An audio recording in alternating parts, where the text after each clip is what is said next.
আসসালামু আলাইকুম। আজকের আন্তর্জাতিক সংবাদে আপনাকে স্বাগতম। শুরুতেই জানিয়ে দেব সংবাদ শিরোনাম। হুমকির তোয়াক্কা না করেই দুই জাপানি দ্বীপের মধ্যে দিয়ে গেল চীনা বিমানবাহী রণতরী। মুসলিম বিশ্বের সবচেয়ে জনপ্রিয় নেতা এরদোগান। মোদির পদত্যাগ চাওয়া হাজারো পোস্ট আটকে দিল ফেসবুক।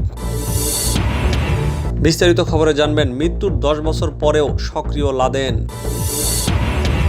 ইন্দো প্যাসিফিক নিয়ে উত্তেজনা, সেনা বাড়াচ্ছে যুক্তরাষ্ট্র।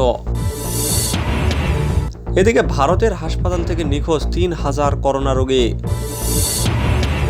সবশেষে জানবেন সৌদি ইরানের উদ্যোগ মুসলিম উম্মাকে শক্তিশালিত করবে আশা ইমরান খানের। সংবাদ শিরোনাম শুনলেন, এবার জানিয়ে দেব বিস্তারিত সংবাদ। তার আগে অনুরোধ থাকবে লাইক দিয়ে পুরো ভিডিওটি দেখার এবং চ্যানেলে নতুন হলে সাবস্ক্রাইব করে বেল বাটনে ক্লিক করুন।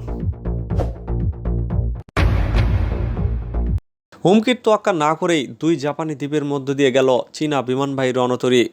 জাপানের প্রতিরক্ষা মন্ত্রণালয় বলছে, লিয়াওনিং নামের একটি চীনা বিমানবাহী রণতরী দুইটি জাপানি দ্বীপের মধ্য দিয়ে প্রশান্ত মহাসাগর থেকে পূর্ব চীন সাগরে ফিরেছে। বুধবার এই খবর দিয়েছে ডেইলি হান্ট। তবে বহরটি জাপানের আঞ্চলিক জলসীমা লঙ্ঘন করেনি। প্রতিবেদনে বলা হয়, মেরিটাইম সেলফ ডিফেন্স ফোর্স নিশ্চিত করেছে যে সোমবার থেকে মঙ্গলবারে লিয়াওনিং আরও 5টি জাহাজসহ ওয়াকিনাওয়া মেইন আইল্যান্ড এবং মিয়াকোজিমিয়া দ্বীপের মধ্য দিয়ে পূর্ব চীন সাগরে যায়। এর আগে এপ্রিলের শুরুর দিকে একই রকম বহর একই এলাকা দিয়ে প্রশান্ত মহাসাগরে ঢোকে। দ্বিতীয়বারের মতো চীনা বিমানবাহী জাহাজ দুটি জাপানের দ্বীপের মধ্য দিয়ে গেছে। মুসলিম উম্মার সবচেয়ে জনপ্রিয় নেতা এরদোগান। নিজ দেশে জনপ্রিয়তা কিছুটা কমলেও এখনও তুরস্কের প্রেসিডেন্ট রিসেপ তাইপ এরদোগান আরব বিশ্বের সবচেয়ে জনপ্রিয় নেতা। দ্য ফিনান্সিয়াল টাইমস পত্রিকাটি গত সপ্তাহে আরব ব্যারোমিটার তালিকাকে উদ্ধৃত করে মঙ্গলবার বলেছে, মধ্যপ্রাচ্যের সবচেয়ে জনপ্রিয় নেতা হলেন এরদোগান। এই প্রতিষ্ঠিত গবেষণা কেন্দ্রটি ধারাবাহিকভাবে যে তালিকা প্রকাশ করেছে তাতে প্রেসিডেন্ট এরদোগান সবার শীর্ষে অবস্থান করছেন। আরব ব্যারোমিটারের পক্ষ থেকে বলা হয়েছে, এই তালিকা তৈরিতে যে নির্বাচন হয়েছে তাতে 20,000-এরও বেশি মানুষ অংশ নিয়েছেন। দ্য ফিনান্সিয়াল টাইমস পত্রিকাটি এই তুর্কি নেতার লৌহ কঠিন দিকগুলো তুলে ধরেছেন। এরদোগান সবসময় উসমানীয় সাম্রাজ্যের উদ্দীপনা নিয়ে বিভিন্ন যুদ্ধে জড়িয়ে পড়েছেন এবং তিনি 2016 সাল থেকে এ পর্যন্ত উত্তর সিরিয়ার 4টি অঞ্চল দখল করেছেন। এসব বিষয়ে হস্তক্ষেপের পরেও তিনি সবসময় আরব বিশ্বের জনপ্রিয় নেতাদের তালিকার সবার শীর্ষে রয়েছেন। মোদির পদত্যাগ চাওয়া হাজারো পোস্ট আটকে দিল ফেসবুক। ভারত জুড়ে কৃষক আন্দোলন এবং কোভিড সংকট নিয়ে প্রকাশ্যে সরকারের সমালোচনা করার আগেই বাতিল করা হয়েছিল দেশটির সাংসদ বিধায়কের টুইট। এবার প্রধানমন্ত্রী নরেন্দ্র মোদীর পদত্যাগের দাবি তুলে চালু হওয়া হ্যাশট্যাগ দেওয়া কয়েক হাজার পোস্ট আটকে দেওয়ার অভিযোগ উঠেছে ফেসবুকের বিরুদ্ধে। ভারতের কেন্দ্রীয় সরকারের নির্দেশে তারা এমন পদক্ষেপ নিয়েছে বলে অভিযোগ। তবে ভুলবশত ওই হ্যাশট্যাগ আটকে দেওয়া হয়েছিল বলে জানিয়েছে ফেসবুক কর্তৃপক্ষ।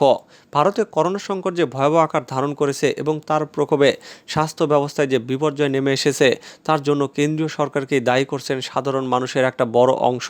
ব্যর্থতার দায় নিয়ে মোদীকে প্রধানমন্ত্রীর পদ থেকে ইস্তফা দিতে হবে বলে দাবি তুলে নেট মাধ্যমে রিজাইন মোদি লিখে পোস্ট করেছেন তারা।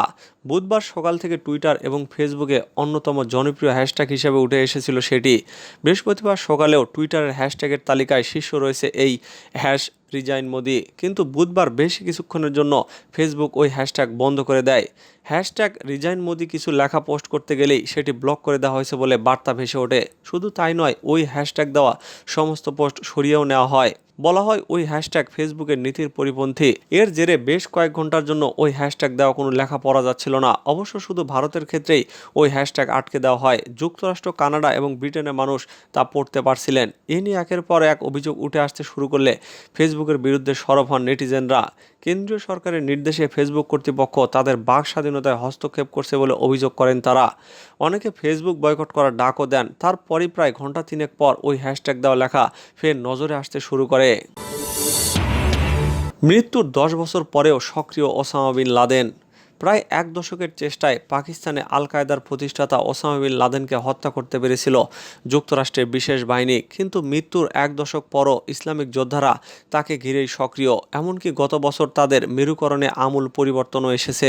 এএফপি বলছে, বিশ্বে গত 5 বছরে ইসলামিক যোদ্ধাদের চরিত্র অনেকটা বদলালেও বেশিরভাগ গোষ্ঠী আদর্শিক অবস্থান থেকে লাদেনকে মানছেন।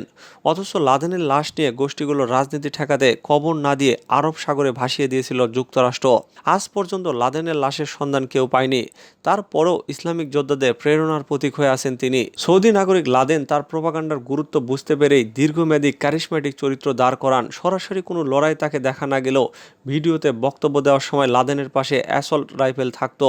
বিশ্লেষকরা বলছেন, অ্যাসল্ট রাইফেল পাশে রাখা লাদেনের ভিডিও চিত্র থেকে নেওয়া ছবি এখনও প্রোপাগান্ডার অন্যতম হাতিয়ার হিসেবে ব্যবহার করছে গোষ্ঠীগুলো।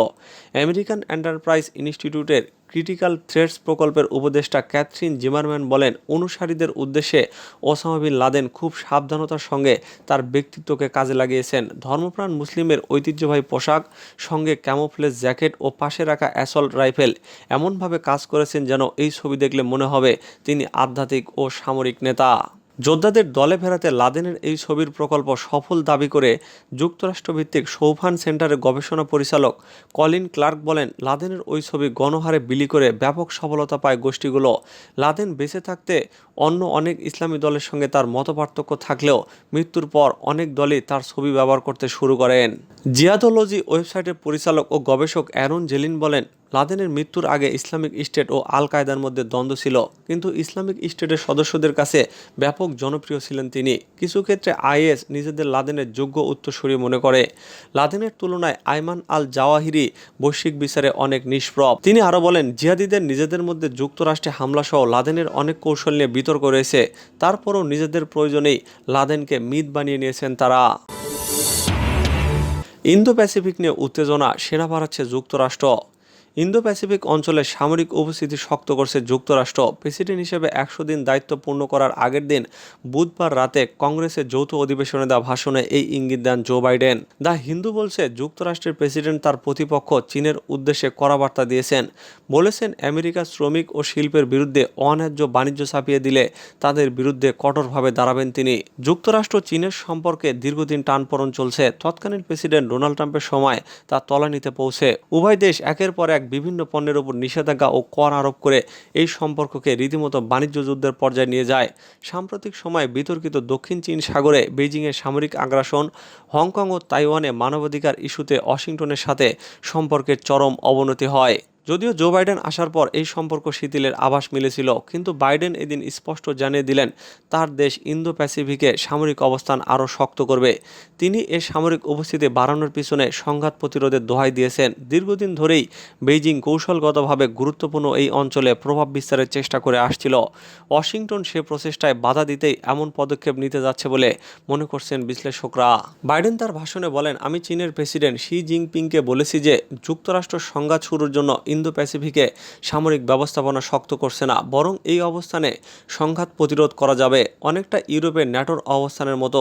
আমি তাকে বলেছি, আমেরিকা প্রতিযোগিতাকে স্বাগত জানাবে, কখনো যুদ্ধের পেছনে দৌড়াবে না। কিন্তু আমি আবারও স্পষ্ট করছি, বিশ্বের যেখানেই হোক আমি আমেরিকার স্বার্থই আগে দেখব। ভারতের হাসপাতাল থেকে নিখোঁজ 3000 করোনা রোগী।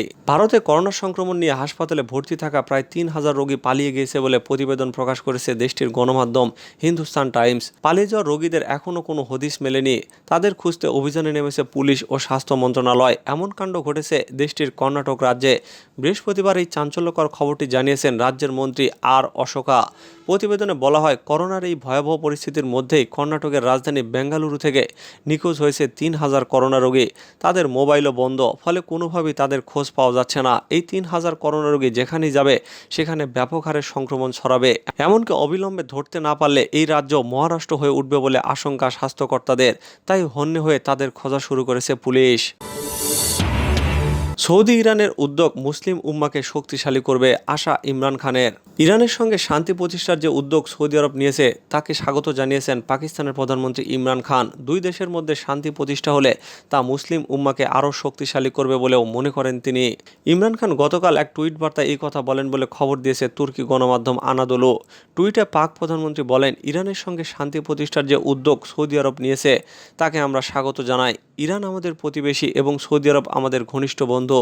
শান্তি স্থাপনের এই উদ্যোগ মুসলিম উম্মাকে আরও শক্তিশালী করবে। এর আগে সৌদি যুবরাজ মোহাম্মদ বিন সালমান আল আরাবিয়া টিভিকে দেওয়া সাক্ষাৎকারে বলেন, ইরানের সঙ্গে তার দেশ সুসম্পর্ক চায়।